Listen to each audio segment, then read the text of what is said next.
Hello motorcycle enthusiasts. Today we reassembled the carburetor of the Honda CM185. Before we really get started, let's see what tools we need. You need a JIS screwdriver in the size JIS2. We link you an inexpensive set. You can find it in the video description. If you don't have it, please take a screwdriver in size PH2. Then I have different size of slotted screwdrivers on the table. Also a silicone spray, a combination wrench in 7mm, a small strong flashlight, a needle nose pliers and a thin fuel hose. Take a look in the video description after you've finished watching the clip so you can get more info about that particular carb that we didn't include in the video. Here's another thing people often ask: is Carb King making money with this? Well, not enough to get rich and live like Paris Hilton, but we do earn a little something when you get rebuild kits and other bits and pieces using our links, and that lets us keep producing these little videos and maybe grow a little too. And not to boast or brag, but these are top-notch businesses that sell top-of-the-shelf quality products, not some crap made in some dicey sweatshop. So use the links and help us keep all of this going so all of us can keep these awesome bikes going for years to come. So people, before we get started, I would like to check 3 things with you. Here we have 2 firmly pressed in air nozzles. So I take the thin hose mentioned. I put it flush on here, and then I blow through and listen times whether here is free. Fantastic. Which works. And then there is another opening here in the carburetor. That is the vent from the float chamber. There I also blow times through to check whether everything is free. Yes, that also works wonderfully. There we can start. A hint still to the beginning. Looks please times. The float needle valve seat is firmly fixed here. I have already polished. There you can see. Also that it shines again. It is usually cleaned after ultrasonic cleaning, but a bit matte. It needs, but for a good function, a nice smooth surface, therefore I have polished it carefully. We now start directly with the main nozzle block. And under the main nozzle block, the needle nozzle is added. Look. This component, this little one here, has 2 different sides. One side is a little bit more open, and the other side is a little bit closed. You take this part now like this, with this open side down, and let this slide in here. And then you take the nozzle holder, it's this part here with the hexagon wrench, and put this on here and screw it in.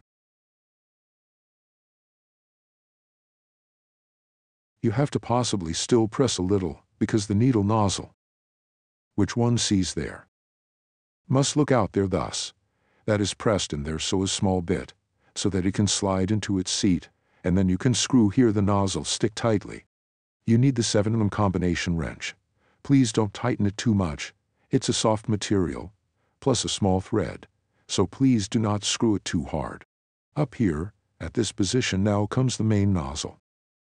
This is this one. We have here from our repair kit, which you can find as always in the video description. The main nozzle is screwed in. Please use a screwdriver that fits as well as possible. And here the same tip as for the nozzle holder itself, soft material. Small thread, so please do not overdo it. And then you take the idle nozzle, which is this.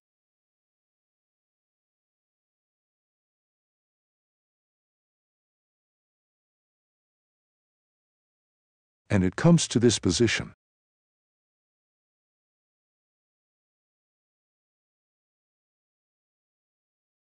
Here the same hint, also like just good fitting tool use. Do not screw too tightly, small thread. Soft material, there you can quickly break something. So the nozzles would be already in here, and you can mount the float. The float we have here. And here we have a new float needle.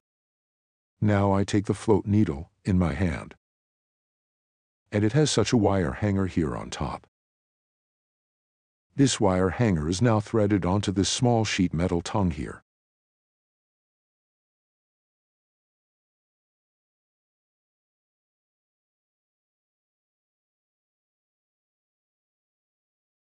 Then slide the float needle into the needle valve seat here.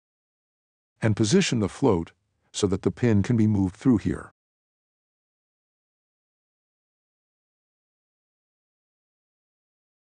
The pin may sit very loosely. We take a look here into the inside of the float chamber. There are two noses, and they hold the whole thing firmly. That's why the pin can't slip out, neither to the right nor to the left.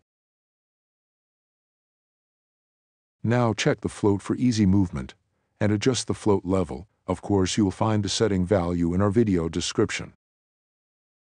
The new float chamber seal from the repair kit is already mounted. It is supplied as a round ring. Here it actually does not work without a few small droplets of glue to thread this properly. I would strongly recommend before you mount this that you spray this a little bit with silicone spray, in case a drop of glue comes out to the side somewhere here. Please be really sparing with the glue. Otherwise you glue the cover to the carburetor. You don't want to do that. The cover comes on now. And then there are the screws. 1, 2, 3, which come in here again, and then it goes on with the mixture screw. The idle mixture screw, that is this here already assembled, and over here for you just once again in the assembly order for you to see the screw itself. On it the spring, then the small washer, and the O-ring. So this is how it is mounted here. Then I put the carburetor in this way, that I can mount this in the horizontal. I do it in this way, because I don't want that everything slips apart inadvertently. Now the mixture screw is screwed in as far as it will go. Please be careful with the stop. Do not overdo it, do not use so much force. Then there is a definite number of rotations, which it is turned out again. So this is the basic setting, according to factory settings, and you can find this information as always in our video description. In the next step, we can complete the slide again. There we have the jet needle from the repair kit. A new clip is mounted. So you take the needle and let this one into the slide, here in the middle in the large hole.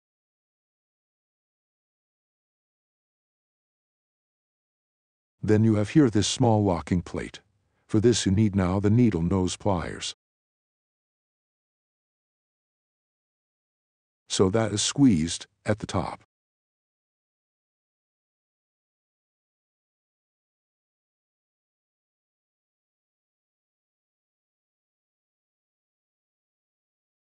I show it here.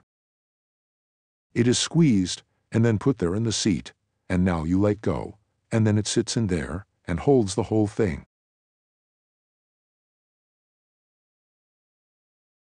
Now it is pressed down a little bit.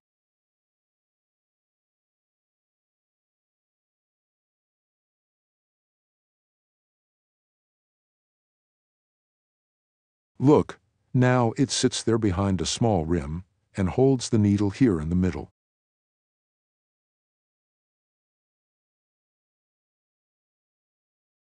Please make sure that this groove here on the side remains free. That means that the clip does not sit here, so that must remain free.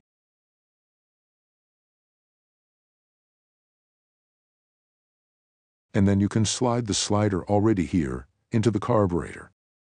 Of course, you have to hook the Bowden cable here. And you know, here where the groove is located, you have a small nose here on the side.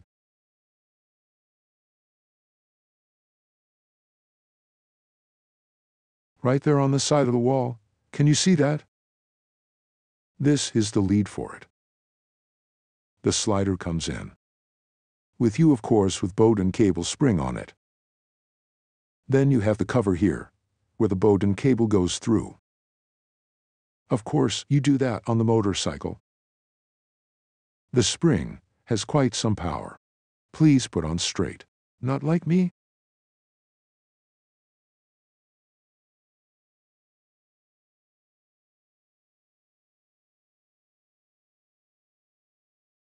Finally, 2 O-rings. Once this one, which is included in the repair kit, that comes in here once new. Then there is a drain plug here.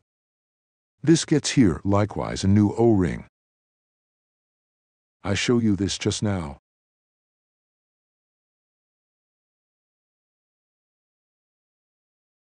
So it seals here at the front of the cone, but additionally only with an O-ring.